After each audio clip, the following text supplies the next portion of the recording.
No fim da manhã deste domingo, o presidente Jair Bolsonaro voltou a participar de uma manifestação antidemocrática e inconstitucional em Brasília contra o STF e o Congresso. Em discurso aos manifestantes, o presidente, num tom de desafio aos demais poderes, pediu a Deus para não ter problemas esta semana porque, segundo afirmou, chegou ao limite.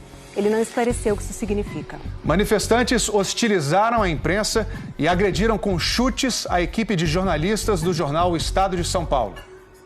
O protesto era contra o Supremo Tribunal Federal, contra o Congresso, dois pilares do sistema democrático, o que torna fora da lei pedidos para que sejam fechados.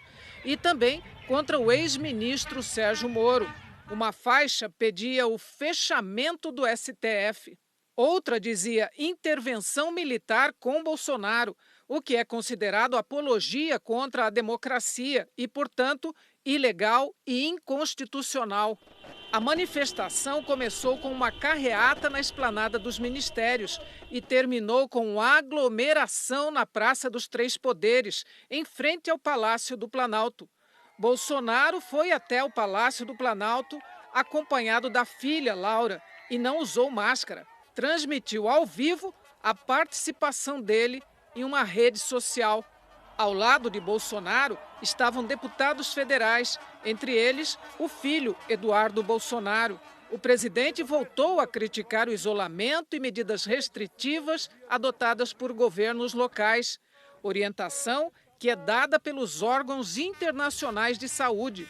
Tudo isso no momento em que o Brasil registra mais de 101 mil casos da doença, com mais de 7 mil mortes, um número que já ultrapassou os da China e do Irã. A Organização Mundial da Saúde e especialistas em saúde pública têm dito que o isolamento social pode achatar a curva de infectados, evitar o colapso do sistema de saúde e, com isso, diminuir o número de mortos. Mas Bolsonaro voltou a repetir que as mortes são inevitáveis.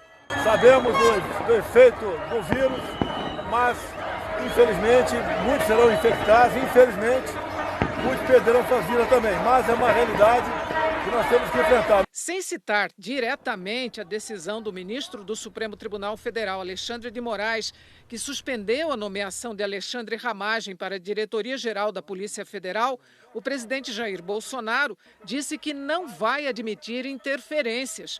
Não explicou como. E nós queremos o melhor para o nosso país, queremos a independência verdadeira dos três poderes, não apenas uma letra da Constituição, que não queremos isso.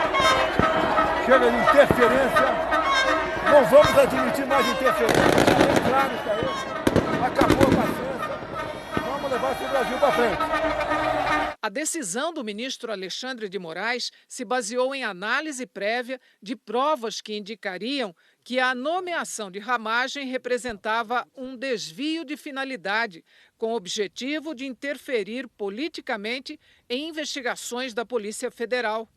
Na manifestação, Bolsonaro disse que as Forças Armadas estão com ele e que chegou ao limite, que não tem mais conversa, sem explicitar o que isso significa e o que pretende fazer caso haja novas decisões judiciais sobre atos seus considerados ilegais. E vocês sabem que o povo está conosco, as Forças Armadas ao lado da lei, da ordem, da democracia e da liberdade também estão ao nosso lado e Deus acima de tudo. Vamos tocar o barco. Peço a Deus que não temos problema essa semana, porque chegamos no limite, não tem mais conversa, ok? Daqui para frente, não só exigiremos, faremos cumprir a Constituição. Ela será cumprida a qualquer preço. E ela tem dupla mão, não é de uma mão do lado só não. Amanhã nomeamos o novo diretor da PF. Ao longo da manifestação, Bolsonaro interagiu com os manifestantes em vários momentos.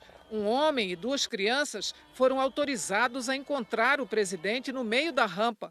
De mãos dadas com a filha, Bolsonaro acenou e caminhou de um lado para o outro. Duas grades obrigaram o presidente a manter distância dos manifestantes aglomerados em frente ao palácio. Um menino furou o bloqueio e subiu correndo a rampa do palácio. Bolsonaro o abraçou e o pegou no colo.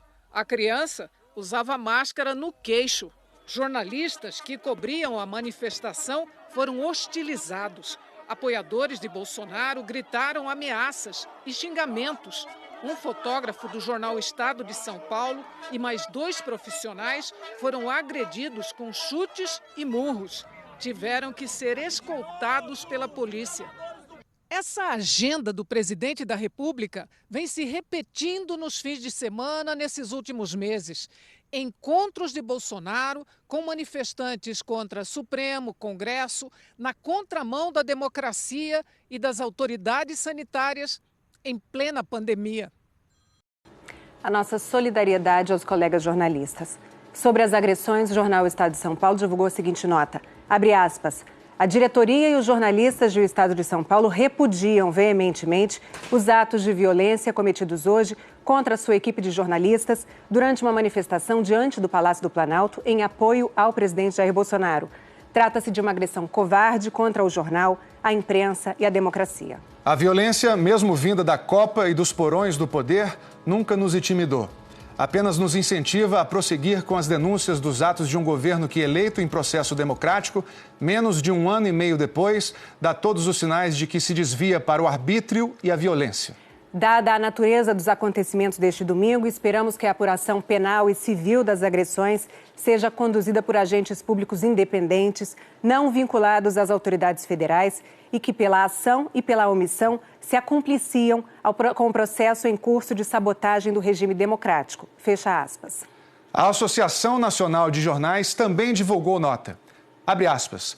A ANJ condena veementemente as agressões sofridas por jornalistas e pelo motorista do jornal O Estado de São Paulo, quando cobriam os atos realizados neste domingo em Brasília. Além de atentarem de maneira covarde contra a integridade física daqueles que exerciam sua atividade profissional, os agressores atacaram frontalmente a própria liberdade de imprensa. Atentar contra o livre exercício da atividade jornalística é ferir também o direito dos cidadãos de serem livremente informados. A ANJ espera que as autoridades responsáveis identifiquem os agressores, que eles sejam levados à justiça e punidos na forma da lei. Fecha aspas.